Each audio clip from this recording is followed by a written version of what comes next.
ॐ ज्ञानतिमिरान्धस्य ज्ञानञ्जनशलाकया चक्षुरुन्मिलितं येन तस्मै श्रीगुरवे नमः। नमो विष्णुपादाय कृष्णप्रेष्ठाय भूतले श्रीमते भक्तिवेदान्तस्वामिन्निति नामिने। नमस्ते सारस्वती देवे गौरवाणी प्रचारिणे निर्विशेषा शून्यवादी पाश्चात्यदेशतारिणे। नमो महावदन्याय कृष्णप्रेमप्रदायते कृष्णाय कृष्णचैतन्य नामने गौरीतुसे नमः। जय श्री कृष्ण चैतन्य प्रभु नित्यानंद श्री अद्वैत गदाधर श्रीवासादि गौर भक्त वृंद। हरे कृष्णा कृष्णा कृष्णा हरे हरे हरे राम राम राम हरे हरे। हरे कृष्णा। तो आप सभी भक्तों का हार्दिक स्वागत है आज के श्रीमद् भागवतम के डिस्कशन में। तो आज हम लोग चर्चा करेंगे Srimad Bhagavatam first canto second chapter verse number 23। इस वक्त पे 2 दिन हमने चर्चा किया। इस डिस्कशन को और आगे बढ़ा।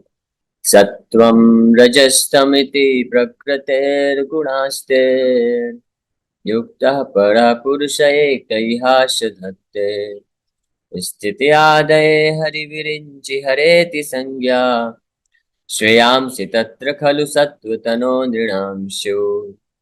इस श्लोक में श्री शुद्ध गोस्वामी बता रहे हैं the transcendental personality of Godhead is indirectly associated with the 3 modes of material nature, namely passion, goodness, and ignorance.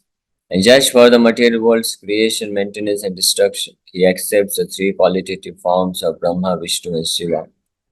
Of these 3, all human beings can derive ultimate benefit from Vishnu, the form of the quality of goodness. इसमें हमने काफी विस्तार से चर्चा किया कि भगवान कृष्ण परम भगवान वो स्वयं अपने आप को विस्तार करके गुणावतार के रूप में प्रकट करते हैं। ब्रह्मा विष्णु महेश्वर ये गुणावतार कहलाते हैं भगवान के, जिसमें से भगवान विष्णु स्वयं कृष्ण ही है और ब्रह्मा और शिव जी भगवान कृष्ण के विस्तार है। विस्तार ब्रह्मा जी विभिन्न नाम से विस्तार है, जीव तत्व है, और भगवान शिव जीव तत्व और विष्णु तत्व दोनों की कैटेगरी के मध्य में आते हैं। वो ना तो जीव तत्व है ना ही विष्णु तत्व में आते हैं। तो इस प्रकार से 3 रूपों में विस्तार करके सृष्टि का प्रलय, सृष्टि आदि यहाँ पे लिखा हुआ है। सृष्टि आदि मतलब सृष्टि एंड एटसेट्रा एटसेट्रा की सृष्टि की जाती है, फिर उसका मेंटेनेंस पालन पोषण किया जाता है, और फिर उसका संहार मतलब अल्टीमेटली डिस्ट्रक्शन। ये कार्य भगवान ब्रह्मा विष्णु महेश के रूप में करते हैं। लेकिन इन तीनों में जो सभी प्रकार के मनुष्य हैं, अपना अंतिम लक्ष्य या सर्वश्रेष्ठ लाभ अगर कोई प्राप्त कर सकता है तो भगवान विष्णु की भक्ति से कर सकता है। और ये समस्त पुराणों का ये निष्कर्ष है। इसमें भागवत पुराण तो विशेष रूप से इसका वर्णन कर ही रहा है। गीता में भी भगवान कृष्ण इस बात की पुष्टि करते हैं। कल हमने ये भी चर्चा किया था। विशेष रूप से 7वें अध्याय में भगवान बताते हैं कि ये प्रपद्यन्ते अन्य देवता कामस्तैस्ते कृतज्ञान प्रपद्यन्ते अन्य देवता अंतवन्तु फलम तेषाम यद भवति अल्पमेधसाम। कि जो कम बुद्धि वाले होते हैं वो लोग अन्य देवी देवताओं का पूजा करते हैं और उनसे कुछ भौतिक लाभ प्राप्त करके इस संसार में सुखी रहने का उनका इच्छा रहता है। लेकिन वास्तव में कम बुद्धि वाले इसलिए बोला गया, देखिए बुद्धि बोला गया, भगवान ने बुद्धि तो बोला ही गया है, क्योंकि वो लोग भी एटलीस्ट कम से कम अपने आप को सुप्रीम नहीं मानते, अपने आप को पूरी तरह से कर्ता नहीं मानते हैं। उनका दिमाग में ये तो है चेतना में कम से कम कि किसी न कोई हमारा ऊपर जो है सुप्रीम कंट्रोलर है जो कंट्रोल करता है, और हम निर्भर हैं, हम प्रकृति पे निर्भर हैं, प्रकृति का संचालन देवी देवता करते हैं। तो उनसे ही हम अगर उनको प्रार्थना करेंगे, पूजा करेंगे तो हम उनसे प्राप्त कर सकते हैं। तो ये एक अच्छा भाव है, कम से कम कृतज्ञता है, और हायर अथॉरिटीज को स्वीकार करने का भाव है, उनके सामने झुकने का भाव है। इसलिए बुद्धि तो है, लेकिन कम बुद्धि क्यों है? अल्प मेधसाम बोला गया है। अल्प मतलब कम बुद्धि इसलिए बोला गया है क्योंकि वो जो लाभ प्राप्त करना चाहते हैं, जिसके लिए वो उपासना पूजा कर रहे हैं, वो भौतिक लाभ है। और भौतिक लाभ जो है अंतवंत जो है आदि अंतवंत कौनते या इसका आदि होता है, इसका अंत हो जाता है। कुछ समय के लिए कुछ भौतिक लाभ मिलेगा, जैसे शरीर खत्म हुआ सारा का सारा लाभ नष्ट हो गया, है ना। यहाँ तक हिरण्यकशिपु, रावणासुर, इन सब के उदाहरण से भी हमने देखा कि वो इतने महान पूरे ब्रह्मांड को भी जीत लिए, लेकिन फिर भी अल्टीमेटली उनका वध हुआ और सब कुछ खत्म हो गया। तो इसलिए इनको अल्प मेधासाम बोला गया है। लेकिन जो लोग किसी भी अथॉरिटी को स्वीकार ही नहीं करते, जो अपने आप को ही सब कुछ समझते हैं, उसको तो भगवान विमूढ़ आत्मा बोलते हैं। वो अल्प बुद्धि नहीं, उनको तो पूरी तरह से बुद्धिहीन है और मूर्ख है। मूर्ख ही नहीं, भगवान बोलते हैं कि उच्च दर्जे के विशेष रूपेण मूर्ख है। कर्ताहम इति मन्यते प्रकृति क्रियमाणानि गुण कर्माणि सर्वशः अहंकार विमूढ़ात्मा कर्ताहम इति मन्यते। हाँ, हर इस संसार में हर कार्य प्रकृति के द्वारा किया जा रहा है। प्रकृति का संचालन भगवान स्वयं, भगवान विष्णु डिफरेंट डिफरेंट जितने अलग विविध प्रकार के देवी देवताओं के माध्यम से कार्य करते हैं भगवान। तो जो थोड़ा बुद्धि भी रखते हैं तो ये समझ जाते हैं, लेकिन जो मूर्ख होते हैं, विशेष रूप से मूर्ख होते हैं, तो वो इसको स्वीकार नहीं करते। वो सोचते हैं कि मेरे हाथ में ही सब कुछ है, मैं सब कुछ कर सकता हूँ, मेरे पास बहुत बुद्धि है, मेरे पास बहुत शक्ति है, मेरे पास बहुत पोजीशन है, प्रतिष्ठा है, नाम है, और मैं हमेशा जो चाहता हूँ वो कर सकता हूँ। तो इस प्रकार से जो धारणा रखते हैं, वो करता अहम इति मन्यते, कि करता अहम, मैं करता हूँ, मैं कर सकता हूँ सब कुछ, मैं इस संसार को नियंत्रित कर सकता हूँ, मैं प्रकृति का शोषण करके इसमें से सब कुछ प्राप्त करके अपने सुख के लिए प्रकृति का भोग कर सकता हूँ।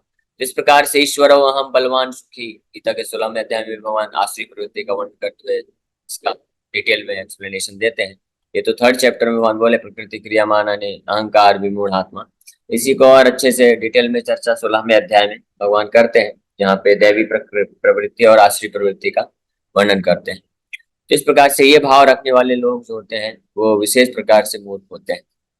लेकिन अगर कोई अन्य देवी देवताओं को भी जाके शरण लेता है, भगवान बोलते हैं अच्छी बात है, लेकिन बुद्धि कम है, अल्प बुद्धि है, और इसलिए भगवान बोलते हैं कि वो मेरा ही पूजा कर रहे हैं, लेकिन अविधि पूर्वकम कर रहे हैं, प्रॉपर तरीके से नहीं कर रहे हैं। तो प्रॉपर तरीके से कैसे, कि डायरेक्ट जाके भगवान हरि का शरण लेना चाहिए, क्योंकि श्रेयांशी, जो श्रेय है, अल्टीमेट बेनिफिट है, वो भगवान विष्णु के शरण लेने से प्राप्त किया जा सकता है। तो यहाँ तक हमने कल इस श्लोक पे कल 2 दिन में चर्चा किया।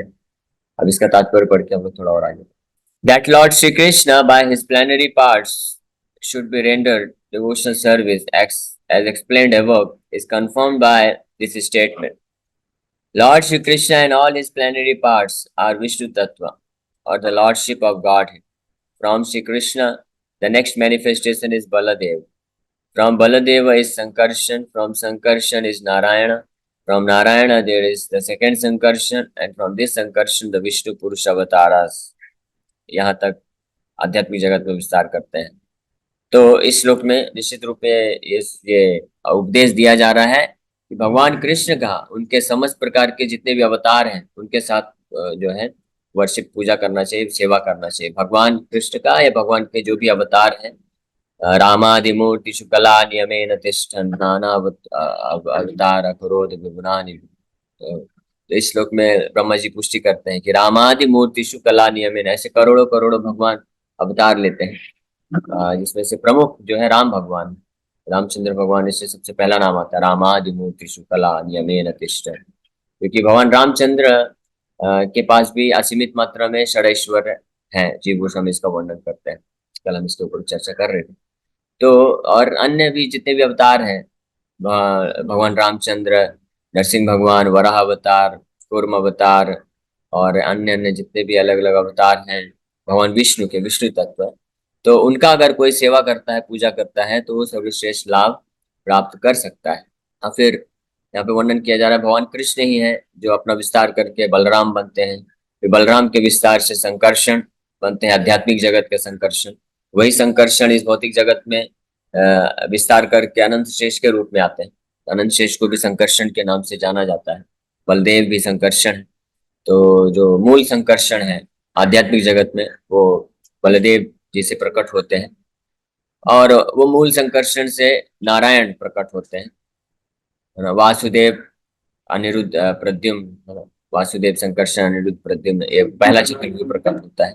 फिर उनके उस में से फिर एक दूसरे संकर्षण सेकंड चतुर्युग प्रकट होते हैं। और वो जो संकर्षण होते हैं वो भी आध्यात्मिक जगत में है, और उनसे महाविष्णु प्रकट होते हैं, पुरुष अवतार, जो कि भौतिक जगत में, जो भौतिक जगत के सबसे पहले विस्तार है या अवतार बोल सकते हैं, वो है भगवान महाविष्णु, पुरुष अवतार बोला जाता है। उनके शरीर के रोम रोम से अनेकों अनेकों अनंत कोटि ब्रह्मांड प्रकट होते हैं, और एक एक ब्रह्मांड में फिर शिरोदक्षाय विष्णु, फिर गर्भोदक्षाय विष्णु, और फिर परमात्मा, गर्भोदक्षाय विष्णु और फिर शिरोदक्षाय विष्णु, फिर परमात्मा के रूप प्रकट होते हैं। और फिर शिरोदक्षाय विष्णु से ही अन्य बहुत सारे अवतार, करोड़ों की संख्या में अवतार इस भौतिक ब्रह्मांड में हर अलग अलग ग्रहों में अलग अलग स्पीसीज में प्रकट होते ही रहते हैं। इसका गिनती संख्या नहीं किया जा सकता है। लेकिन मनुष्य समाज में हमारे लिए शिक्षा, हमारे लिए जो लाभदायक है, ऐसे अवतारों का वर्णन, ऐसे 24 अवतारों का वर्णन भागवत में सुखदेव गोस्वामी करते हैं। और फिर उसके बाद बताते हैं कि अवतार नाम या संख्या असंख्य है, काउंट नहीं कर सकता है कोई। उदाहरण देते हैं जैसे कि समुद्र होता है, तो समुद्र में वेव्स, तरंगे जितनी आती जाती रहती हैं, उतने भगवान के अवतार समय समय से आते जाते रहते हैं।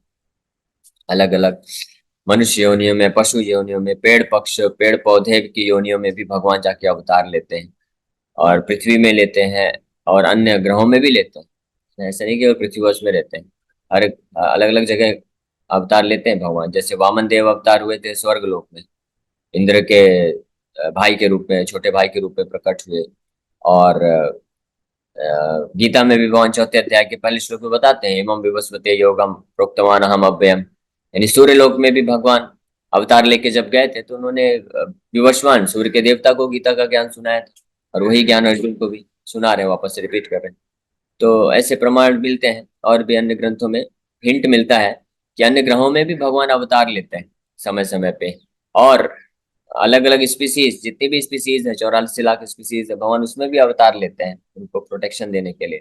इस बात की पुष्टि प्रहलाद महाराज जब भगवान नरसिंह को प्रार्थना अर्पण करते हैं, तो उसमें बताते हैं कि आप हमेशा संसार के बद्ध जीवों के उद्धार के हेतु अलग अलग अवतार लेते रहते हैं। लेकिन मुख्य रूप से जो अवतार मनुष्य समाज से कनेक्टेड है, तो उनका वर्णन ही हमारे लिए सुखदेव गोस्वामी भागवत शास्त्र में करते हैं। तो इस प्रकार से भगवान इस भौतिक जगत में अनेकों अवतार लेते हैं, और ये सारे के सारे अवतार, ये जो पुरुष अवतार है विष्णु, 3 विष्णु, विशेष रूप से क्षीरोदक्षाय विष्णु के माध्यम से होते हैं। लेकिन हर ब्रह्मा जी के एक दिन में जो द्वापर युग आता है, 28वें साइकिल का, उसमें 7वें मनवंतर के 28वें चक्र का जो द्वापर युग आता है, उसमें स्वयं भगवान कृष्ण जो है ब्रजेंद्र नंदन गोलोक वृंदावन से आते हैं, अवतरित होते हैं। वो भगवान विष्णु के अवतार नहीं होते, वो स्वयं कृष्ण आते हैं। और उसी के त्रेता में वास्तव में भगवान रामचंद्र भी साकेत धाम से आते हैं। तो इसलिए ये अवतार, और उसी कलयुग में श्री चैतन्य महाप्रभु भी, भगवान कृष्ण स्वयं फिर श्री चैतन्य महाप्रभु के रूप में आते हैं। इसलिए ये तीनों अवतार बड़े विशेष हैं। त्रेता युग में भगवान रामचंद्र का आना, और द्वापर में भगवान कृष्ण का आना, और चैतन्य महाप्रभु का इस कलयुग में आना, तीनों बड़े विशेष अवतार हैं, जिनके माध्यम से कई लाखों करोड़ों की संख्या में बद्ध जीवों का उद्धार होता है। जब वो उस समय उपस्थित रहते हैं, तो उस समय तो लाखों लाखों बद्ध जीवात्मा को उद्धार होता ही है, लेकिन उनके वापस पश्चात से अप्रकट होने के पश्चात भी लाखों करोड़ों की संख्या में लोगों का उद्धार होता है। जैसे देखिए, भगवान रामचंद्र लगभग 20-21 साल पहले प्रकट हुए थे, लेकिन आज भी और पिछले 20-21 लाख सालों से भगवान रामचंद्र का सेवा करके, पूजा करके, भक्ति करके, उनके बारे में रामायण में पढ़ के कई करोड़ों की संख्या में, आप इमेजिन भी नहीं कर सकते, करोड़ों की संख्या में इस संसार के बद्ध जीवों का उद्धार हुआ है, और आज भी चल रहा है, और ये हमेशा चलता रहेगा सनातन काल तक। जिस प्रकार से भगवान के अलग अलग अवतार प्रकट होते रहते हैं, और मनुष्य समाज को जो सर्वश्रेष्ठ लाभ है वो देने के लिए। The Vishnu, or the deity of the quality of goodness in the material world, is the Purush avatar known as Shirodakshay Vishnu, और परमात्मा। तो यहाँ पे स्पष्ट रूप में बता रहे हैं कि जो ब्रह्मा विष्णु महेश्वर त्रिदेव हैं, तो इनमें से जो विष्णु है वो कौन है? वो शिरोदक्षाय विष्णु, या परमात्मा भी, जिनको परमात्मा के रूप में भी जाना जाता है, और वो है मोड ऑफ गुडनेस, यानी सतो गुण के इंचार्ज है। तो आप समझ सकते हैं कि कृष्ण अपना विस्तार करते हैं बलदेव के रूप में, बलदेव संकर्षण के रूप में, संकर्षण नारायण, नारायण से दूसरे संकर्षण प्रकट होते हैं, और वो संकर्षण से फर्स्ट टाइम भौतिक जगत में भगवान महाविष्णु प्रकट होते हैं। फिर महाविष्णु से एक एक गर्भ ब्रह्मांड में गर्भोदक्षाई विष्णु प्रकट होते हैं।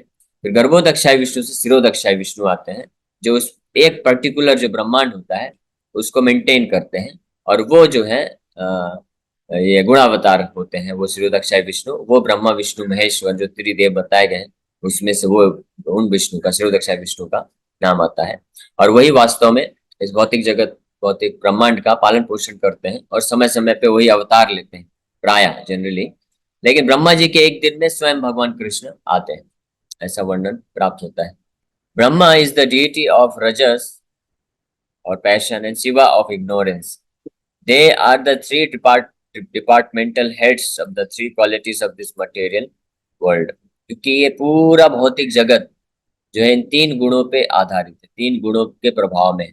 चाहे वो कोई समय, इस ब्रह्मांड का कोई वस्तु हो, कोई समय हो और या परिस्थिति हो, स्थान हो, ये संसार के जितने भी जीवात्माएं हैं वो सब भी इस तीन गुणों से ही बने हुए हैं, तीन गुणों के प्रभाव में है। इसलिए वास्तव में पूरा भौतिक ब्रह्मांड को मैनेज या कंट्रोल करने के लिए ये तीन डिपार्टमेंट्स हैं, तीन ही ब्रांचेस है, शाखाएं, डिपार्टमेंट समझ सकते हैं आप। एक है सतोगुण का डिपार्टमेंट, रजोगुण का डिपार्टमेंट और तमोगुण का डिपार्टमेंट। सतोगुण का डिपार्टमेंट भगवान विष्णु स्वयं संभालते हैं, क्योंकि उसके माध्यम से संसार के जो मनुष्य हैं उनको सर्वश्रेष्ठ लाभ प्रदान करके उनको भौतिक जगत से मुक्त करके आध्यात्मिक जगत पहुंचाया जा सके।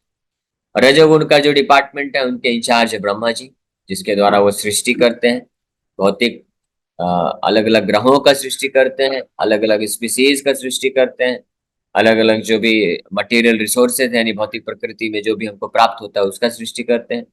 और फिर फाइनली भगवान शिव तमोगुण के इंचार्ज हैं और वो डिस्ट्रक्शन का कार्य करते हैं, क्योंकि क्रिएशन और डिस्ट्रक्शन ये दोनों ही चीज चलता है इस भौतिक जगत में। भूत्वा भूत्वा प्रलीयते, गीता में भगवान बताते हैं कि संसार बार बार क्रिएट होता है, बार बार नष्ट होता है।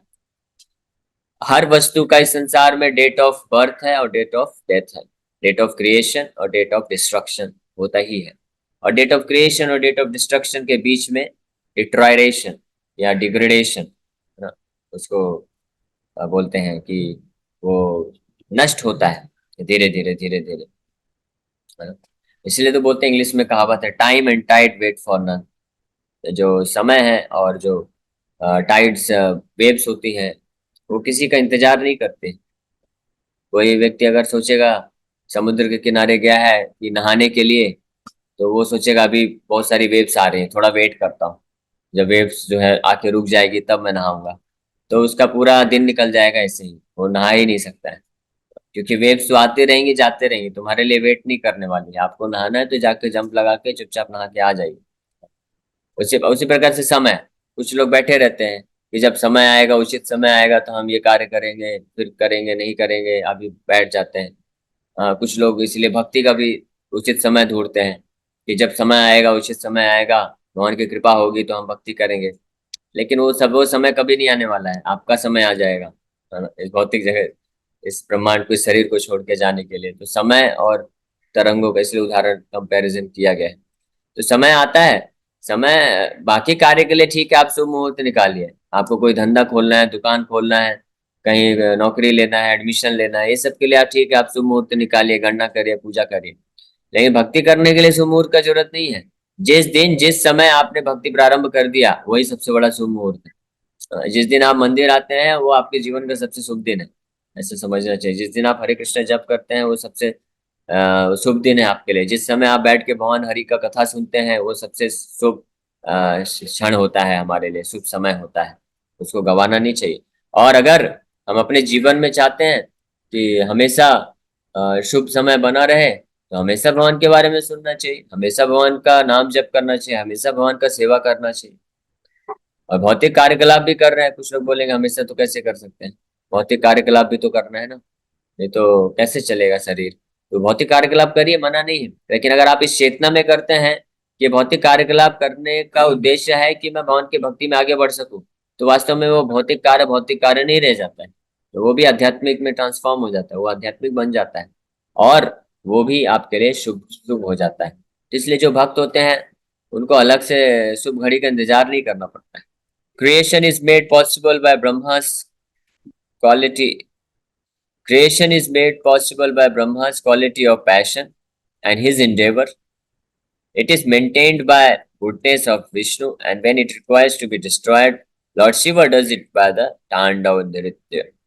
ये आप सबको पता है कि रजोगुण के इस्तेमाल करके भगवान जो है ब्रह्मा जी के रूप में सृष्टि करते हैं और खुद स्वयं सतोगुण के इंचार्ज बन करके इसका पालन पोषण करते हैं और फाइनली भगवान शिव के रूप में बन के तांडव नृत्य करके इसका डिस्ट्रक्शन करते हैं। The materialist and the foolish human beings worship Brahma and Shiva respectively, but the pure transcendentalists worship the form of goodness, Vishnu in his various forms. Vishnu is manifested by his millions and billions of integrated forms and separated forms. The integrated forms are called Godhead, and the separated forms are called the living entities or the Jivas. ये मैंने already वर्णन किया, इसलिए इसके आगे बढ़ेंगे। Integrated forms का मतलब होता है स्वांश, यानी वो स्वयं भगवान विष्णु ही होते हैं। इंटीग्रल इंटीग्रल पार्ट है, दे आर नॉट सेपरेटेड, वो सेपरेटेड नहीं भगवान से, भगवान ही है। मतलब जितने भी विष्णु अवतार होते हैं, रामादि मूर्ति शुक्ला नियमेन तिष्ठन्, ये जो बताया श्लोक, राम नरसिंह वराह कूर्म मत्स्य अवतार, जैसे भगवान विष्णु होते हैं। इंटीग्रेटेड फॉर्म्स होते हैं भगवान के, और सेपरेटेड फॉर्म्स होते हैं जीवात्माएं। हम सब जितने भी जीवात्माएं हैं, हम भगवान के सेपरेटेड पार्ट्स एंड पार्सल्स हैं, यानी विभिन्न अंश है, विभिन्न है, अलग है। और इसलिए हमने हम में और भगवान में विशेष अंतर भी है और समानता भी। Both the जीवास and Godhead have their original spiritual forms. Jivas are sometimes subjected to the control of material energy, but the Vishnu forms are always controllers of this energy. When Vishnu, the personality of Godhead, appears in the material world, he comes to deliver the conditioned living beings who are under the material energy. Such living beings appear in the material world with intentions of being lords, and thus they become entrapped by the three modes of nature. As such, the living entities have to change their material coverings for undergoing different terms of imprisonment. The prison house of the material world is created by Brahma under instruction of the personality of Godhead.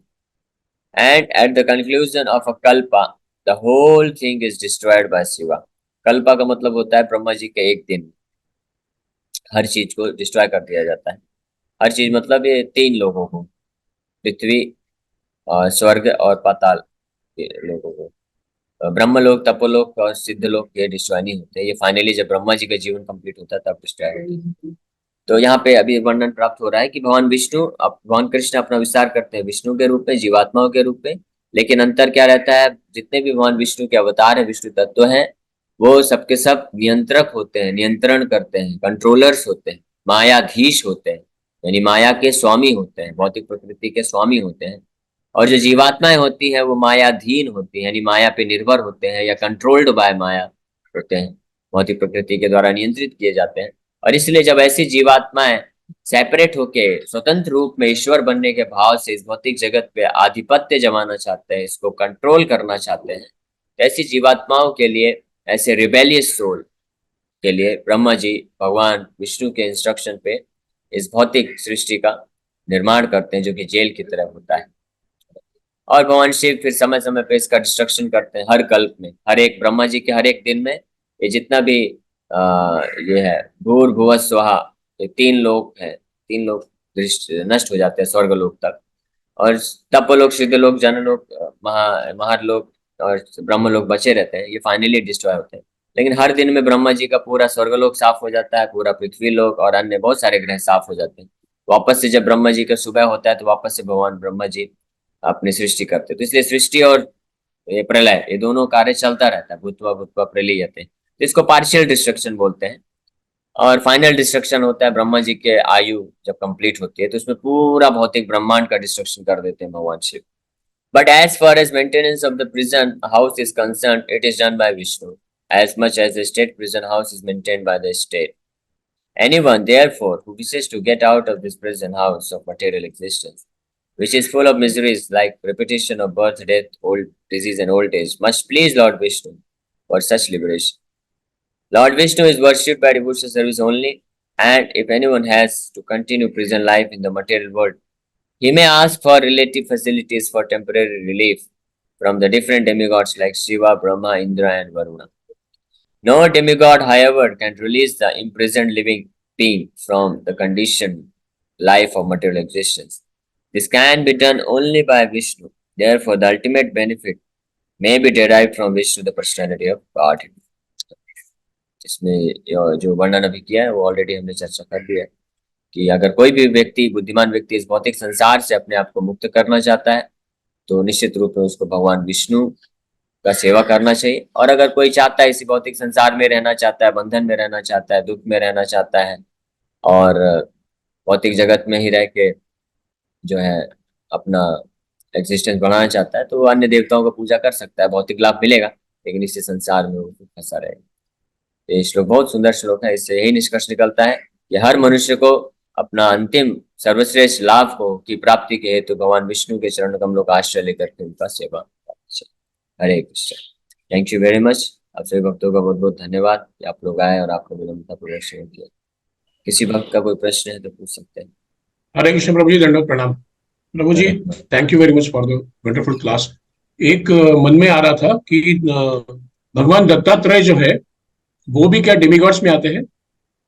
नहीं नहीं, वो त्रिदेव हैं, लेकिन उसमें क्योंकि भगवान विष्णु भी हैं तो विष्णु तत्व हैं, और ब्रह्मा जी और शिव जी भी उसमें आए हैं तो उनको भगवान विष्णु के अवतार के रूप में ही जाना जाता है।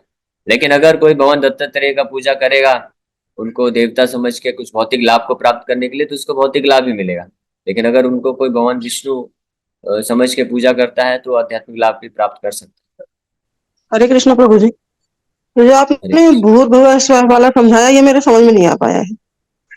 ये वो है कि ब्रह्मा जी के एक दिन में ये त्रिलोक, तीन लोक जो है नष्ट हो जाते हैं हर दिन। ब्रह्मा जी का दिन में सुबह वो सृष्टि प्रारंभ करते हैं और रात तक जाते जाते ऑफिस उनका वाइंड अप करना होता है तो ऑफिस में लॉक लगा के चले जाते हैं घर ना। ब्रह्मा जी का घर तो सुरक्षित रहता है, ब्रह्मलोक, तपोलोक, सिद्धलोक भी सुरक्षित रहते हैं, लेकिन ये स्वर्गलोक तक के जो लोग होते हैं वो भगवान शिव उसको डिस्ट्रॉय कर देते हैं, क्योंकि फिर नेक्स्ट बैच आएगा ना। अभी एक बैच कंप्लीट हो गया, अभी नेक्स्ट बैच नए देवी देवता आएंगे, नए मनुष्य लोग आएंगे सब, तो उनको वापस से तो फिर वापस से सृष्टि करना पड़ता है। यानी ऐसा समझ लीजिए सार रूप में कि ब्रह्मा जी हर दिन जाते हैं, अपना दुकान खोलते हैं, पूरा सृष्टि करते हैं, और शाम को म्युनिसिपल पार्टी वाले आते हैं, पूरा दुकान उड़ा के लेके चले जाते हैं, अगले दिन फिर आते हैं, फिर दुकान खोलना पड़ता है उनको। तो ये कितना ब्रह्मा भी बनना कितना हैवी टास्क है, हर दिन उनको सृष्टि करना पड़ता है पूरा।